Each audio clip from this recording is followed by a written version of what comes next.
భారతదేశంలో జ్యుడిషియరీకి ఒక ప్రత్యేకమైన ప్రొటెక్షన్ ఉంటుంది. ఎందుకంటే ఇతర రంగాలలో ఉన్న వారు ఎప్పుడైనా ఎక్కడైనా తప్పు చేస్తే దానిని సుస్పష్టంగా పట్టుకొని తీర్పునివ్వాల్సిన బాధ్యత జ్యుడిషియరీ మీద ఉంటుంది కాబట్టి.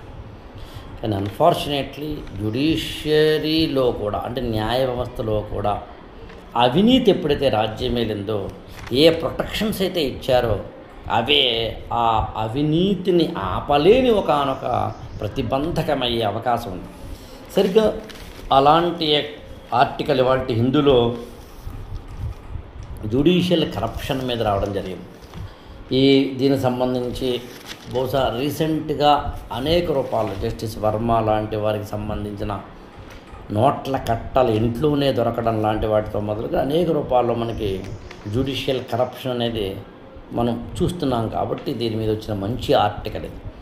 దీన్ని మేము IASmentoring.comలో దీని మీద ప్రత్యేకంగా ఒక ఆర్టికల్ని ఇస్తున్నాం.